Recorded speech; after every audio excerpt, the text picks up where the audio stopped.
Le nom du Jabara, à une génération plus tard, on ne sait plus si ces enfants sont réellement arabes ou berbères dont les parents ont exprimé l'allégeance. Donc il va y avoir une arabisation par allégeance, ce qui fait que pour l'historien, on n'arrive pas à savoir qui est arabe, qui est berbère, qui est roman. Donc à partir de cette précision, qui m'a demandé 5 minutes, ne me demandez plus qui est arabe, qui est berbère, qui est ceci dans cette aventure. C'est une aventure humaine, avec toutes les techniques de rééquilibrage et les techniques d'absorption. Pourquoi? Pour garder le pouvoir, par exemple. Les Arabes avaient besoin de garder le pouvoir, et il ne suffisait pas de garder le pouvoir une minorité, il fallait se renforcer démographiquement pour avoir ce qu'on appelle une base sociale, une base politique. Aujourd'hui, on dirait méchamment, dans les pays qui ne sont pas très démocratiques chez nous, une clientèle. Un clientélisme organisé scientifiquement, politiquement. Voilà. Alors, est-ce que les musulmans, quand ils vont arriver en Andalus, donc j'appellerai l'Andalus cette région-là, qui va bouger dans le temps, est-ce qu'ils vont trouver de la science? Question difficile. Est-ce qu'ils vont trouver de la science au Maghreb? Parce que les premiers musulmans qui viennent d'Orient vont trouver de la science. Qu'est-ce que c'est que la science? Si c'est des textes écrits, eh bien les Arabes ne disent pas avoir trouvé de la science écrite en berbère au Maghreb. Ils ne le disent pas. Il n'y a aucune raison pour qu'ils cachent la vérité. Parce qu'ils étaient très intéressés de trouver du savoir. Parce que tout savoir qu'ils trouvaient dans leur conquête, ils l'exploitaient dans leur intérêt. Dans l'intérêt du pouvoir politique. Donc, et puis ils avaient une idéologie qui était pour valoriser le savoir. Et ils avaient une deuxième idéologie très importante pour valoriser, toujours sur le plan théorique, hein, je ne suis pas là pour les défendre, valoriser l'égalisation de la société par la religion et par le savoir. Et donc, du coup, le silence des historiens géographes nous fait dire qu'ils n'ont pas trouvé de documents écrits en berbère au 7e siècle quand ils sont arrivés. Par contre, ils ont trouvé des documents écrits en latin en Espagne musulmane. Donc ils ont trouvé des documents d'astrologie, des documents de métrologie. Si ce n'est pas des documents, ce sont des instruments de mesure. Puis ils ont trouvé du calcul, de la numération. Alors, au Maghreb, ils ont trouvé sûrement de l'astrologie, mais elle était orale, chez des spécialistes. On n'a pas besoin d'écrire. C'est des formules magiques. Ils ont sûrement trouvé de la métrologie chez les populations berbères. Pourquoi? Parce qu'il y a du commerce. Qui dit commerce? Dit monnaie, dit le prix d'achat, prix de vente, dit intérêt, etc. Donc il y a du calcul. Ils ont connu des populations berbères qui avaient des héritages. Ce sont des gens qui meurent, comme tout le monde. Donc ils ont des héritages. Les héritages, il faut les répartir. Et les répartir, c'est pas facile. C'est tout un chapitre des mathématiques, qu'on appelle les fractions. Bref, et puis on sait qu'ils avaient aussi une numération, les berbères. Plusieurs numérations même. Une numération à base 5. Une numération à base 10. Une numération à base 12. Au Maghreb. Oui, parce qu'ils n'étaient pas unifiés, donc chacun avait sa numération. Et donc tout ça existait. Voici par exemple la numération à base 10, mais qu'on appelle digitale. On calcule avec les doigts. Donc là, ce sont des doigts. On ne voit pas bien à cause de la lumière. Je suis désolé. Et voici des éléments de métrologie. Ça, ce sont des unités de mesure, vous voyez, de volume. Et ces unités de mesure, on les a découvertes en Espagne. Mais je ne vais pas vous faire un cours sur ça, hein, parce que c'est moi qui ai découvert un certain manuscrit. Ces unités de mesure, on les retrouve dans des ouvrages de mathématiques plus tard, avec une terminologie, avec des noms spécialisés pour dire le nom de chaque unité de mesure. Or, ces noms sont soit des noms arabes, mais en fait traduits de la langue qui était utilisée avant, soit des noms latins, et qui ont été laissés tels quels. Ça veut dire que quand les musulmans vont arriver, ils vont trouver une métrologie ici en Espagne qui est différente de celle du Maghreb et celle d'Orient. Et ils vont garder une partie ou alors ils vont l'arabiser au niveau du langage. Et puis ils vont trouver des écrits scientifiques latins. Ah, je suis vraiment désolé. Je me suis cassé la tête à préparer des manuscrits rares et puis on le voit. Donc là vous avez un livre très important pour l'Espagne musulmane qui a été publié au 7e siècle par un monsieur qui s'appelle Isidore de Séville. Vous voyez là, ça c'est son livre, mais on ne le voit pas. Eh bien, ce livre c'est une encyclopédie et c'était la référence la plus importante qui pouvait donner quelques informations sur les sciences, mais en fait quand on les a analysées, on a vu que le contenu de ces sciences, l'assemblage de mathématiques, était très très élémentaire par rapport au savoir des Grecs, que les Grecs avaient produit au IIIe siècle avant Jésus-Christ. Et nous sommes au 7e siècle après Jésus-Christ. C'est-à-dire 1000 ans après, le savoir de la péninsule ibérique, et de l'Europe d'ailleurs en même temps, parce que nous sommes en période d'hibernation, comme on dit, ce savoir était déjà, 1000 ans après, 10 fois plus faible, 10 fois, je suis gentil, 10 fois plus faible que ce qu'avaient produit les Grecs à Athènes et à Alexandrie surtout, au IIIe siècle avant Jésus-Christ. Et donc, cela dit, donc nous on a pensé que les musulmans, quand ils vont arriver en Espagne, ils vont bouder ce savoir, ils vont dire, bon, c'est un savoir qui vaut rien, et donc ils ne vont pas s'intéresser à ça. Eh bien non, pas du tout. Parce que les premiers conquérants musulmans, eh bien, ils savaient encore moins que les habitants, que l'élite de cette région. L'élite chrétienne de cette région était plus, pas tout le peuple, mais l'élite était plus savante que les conquérants musulmans. Comme les conquérants vont devenir les chefs, ils vont gouverner ces populations, eh bien, ils ont eu une idée, ils ont eu un comportement tout à fait pragmatique, de conquérants pragmatiques, ils se sont dit, soutenus d'ailleurs par l'idéologie de l'islam, qui est que chaque fois qu'il y a un savoir, il ne faut jamais le jeter, il faut le récupérer. Il y a un savoir, il est modeste, mais nous sommes encore plus ignorants que ceux qui détiennent ce savoir, eh bien, on va prendre ce savoir. Et nous avons des preuves qu'une partie de ce savoir va être traduite en arabe, dès le 8e siècle. Nous avons des preuves indiscutables depuis une vingtaine d'années, parce qu'avant, on ne pensait pas qu'il y avait ça, mais il y a eu des recherches par des chercheurs, en particulier de l'équipe de Barcelone, du professeur Julio Samson. Donc voilà, vous voyez, la première période, elle est maigre. Elle est maigre, mais c'est pas vite. Il y a quand même du savoir. C'est à partir de ce savoir, de ce savoir-faire, que va se construire, s'élaborer un savoir savant.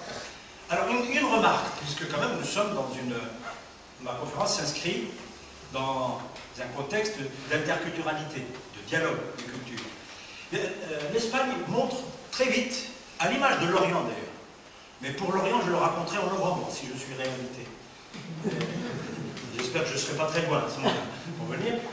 Et c'est un comportement de l'élite. Attention, quand je parle de tout ça, il ne s'agit pas de tout le peuple.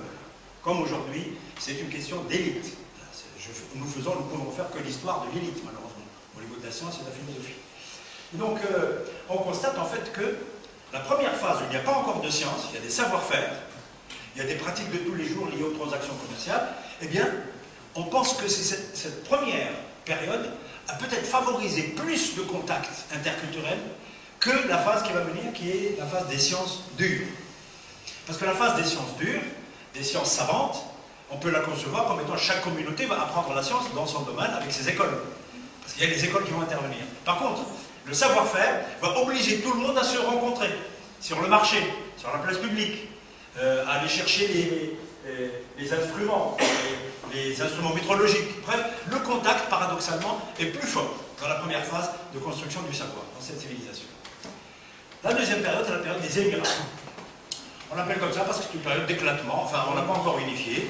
Bien sûr, il y a le monde musulman qui est unifié, il y a Bagdad, la capitale de l'Empire, mais très vite, en Orient et en Occident, des petits pouvoirs vont apparaître, ils vont gagner leur autonomie, tout en exprimant leur allégeance au pouvoir central, tout en payant des impôts. Alors ils ont la paix, ils payent des impôts, ils donnent quelques soldats tous les ans, tous les vendredis, ils disent « notre maître et notre calife, c'est celui de Bagdad », et comme ça ils ont la paix. Mais en fait, ils gouvernent de manière totalement indépendante. Et parfois même, quelqu'un ose ne plus dire le nom du calife dans la prière du vendredi. Ben, le calife est tellement loin qu'il ne va pas quand même lui envoyer une armée pour ça. Et donc, ça a commencé comme ça, et puis petit à petit, on a vu des opérations d'indépendance, d'autonomie. Et ça a commencé comme par hasard au Maghreb, parce qu'ils avaient déjà l'habitude de la résistance. Et donc, il y a eu 7 républiques, enfin, il ne faut pas les appeler républiques, mais enfin, pour que vous compreniez, je suis volontairement anachronique. Il y a pratiquement 7 villes-États républiques qui vont complètement, sauf celle de l'actuelle Tunisie. C'est intéressant, hein, le plat pays. Alors, cette dynastie-là, c'est une petite dynastie aussi, qui s'est libérée du pouvoir central, mais qui a gardé le minimum syndical, hein, si j'ose dire, pour ne pas être envahi par l'armée d'Égypte, parce que c'était la région la plus proche de l'Égypte. Voilà, c'est pour ça. Et en l'espace d'un mois, une armée pouvait être envoyée. Par contre, les petits États qui vont se créer à Taert, à Sigil-Massa, à Ceuta, à Tlemcen, vont être des États indépendants très vite. Bien. Alors, donc, stabilisation des frontières globales. émigration maghrébine vers l'Andalus qui va continuer, pour une raison très simple. Cette fois-ci, ce sont des Arabes qui vont demander aux Maghrébins de venir les aider. C'est le fameux roi, émir, prince, Omeyyade, qui a échappé au massacre perpétré par les Abbassides, leurs cousins germains. Il y a eu une révolution abbasside en 754. La dynastie Omeyyade, qui a régné de 661 à 754, a été chassée par leurs cousins, les Abbassides. Et pour être sûr qu'ils ne vont pas revenir au pouvoir, ils ont massacré tout le monde. Sauf un, qui va s'appeler Abd al-Rahman Ier, mais qui avant s'appelait Abd al-Rahman l'immigré. C'est le premier immigré d'ailleurs, arabe. Et il va être accueilli, précisément par une tribu berbère de l'Atlantique, parce que sa mère était berbère. Et ce monsieur, Abd al-Rahman Ier, va continuer cette politique de renforcer son pouvoir par des tribus berbères. Pourquoi? Par des soldats berbères, mais tout simplement parce que les soldats arabes qui étaient en Espagne étaient contre lui, puisqu'ils avaient exprimé leur allégeance au nouveau pouvoir abbasside, sauf quelques tribus. Et c'est comme ça qu'il a créé la dynastie Omeyyade de Cordoue, qui va quand même durer jusqu'à la fin du Xe siècle. Bien. Et voici donc ce dont je vous ai parlé, les petits États qui sont là. Même en Orient aussi, c'est l'éclatement. Mais attention, cet éclatement est strictement politique et idéologique. Il n'est pas économique, il n'est pas culturel, et il n'est pas scientifique. Ça paraît un paradoxe. Il va y avoir 36 000 petits pouvoirs, mais tous vont imiter la capitale Bagdad, qui est ici, qui elle-même d'ailleurs va être dirigée beaucoup plus par des chiites et non pas par des orthodoxes. Mais ce qui compte, c'est qu'il y a une dynamique économique qui va unifier l'Empire musulman, une dynamique culturelle qui va unifier les élites par la langue arabe, et une dynamique scientifique qui va commencer à la fin du 8e siècle, qui va se prolonger jusqu'au 15e, 16e siècle. Et dans cette dynamique, évidemment, les contacts vont se multiplier. Ce ne sont pas des robots, hein, ce sont des êtres humains. Donc, qui dit dynamique, dit beaucoup de contacts, beaucoup de déplacements, et puis surtout, décloisonnement total. Décloisonnement tellement grand que même si vous me torturez, je ne pourrais pas vous dire si tel mathématicien, tel médecin, il est réellement d'origine juive, ou d'origine arabe, ou d'origine chrétienne, ou d'origine musulmane, etc. Même quand il a un nom arabe, musulman, il peut être le résultat d'un mélange de toutes ces populations qui étaient là, puisque c'est des populations qui avant l'avènement de l'islam, appartenaient à des dizaines de peuples qui vivaient avec leur culture, leur langue, leur mode de vie, de Samarcande à Saragosse, je ne sais pas si vous voyez, sur 3 continents, de Samarcande à Saragosse, de Palerme à Tombouctou.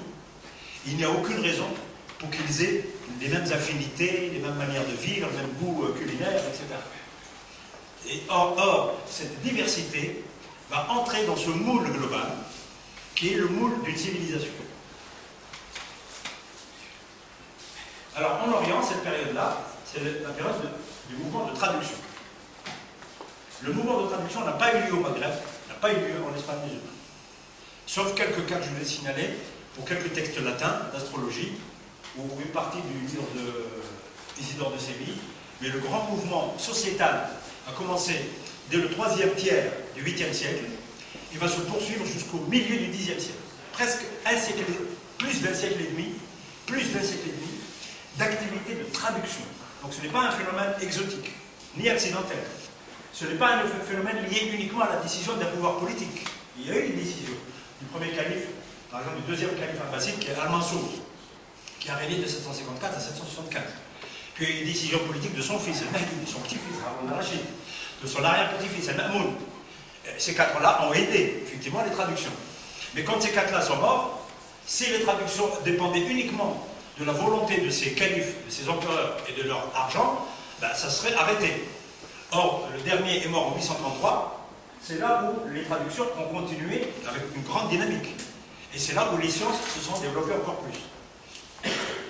Donc, mouvement de traduction, étude sur la langue arabe, ce qui est tout à fait normal, parce que la langue arabe, qui est l'expression de la nouvelle religion, ben, n'a jamais été étudiée en tant que... n'a jamais été un objet de science, avant l'islam. Et c'est à partir du 8e siècle, la seconde moitié du 8e siècle, que les gens vont s'intéresser à l'étude de cette langue. On va introduire de nouvelles disciplines qui n'existaient pas. La grammaire, la lexicographie. Il n'y avait pas de dictionnaire avant chez les Arabes. La morphologie, la métrique, la prosodie, la linguistique, la rhétorique. Et toutes ces choses-là étaient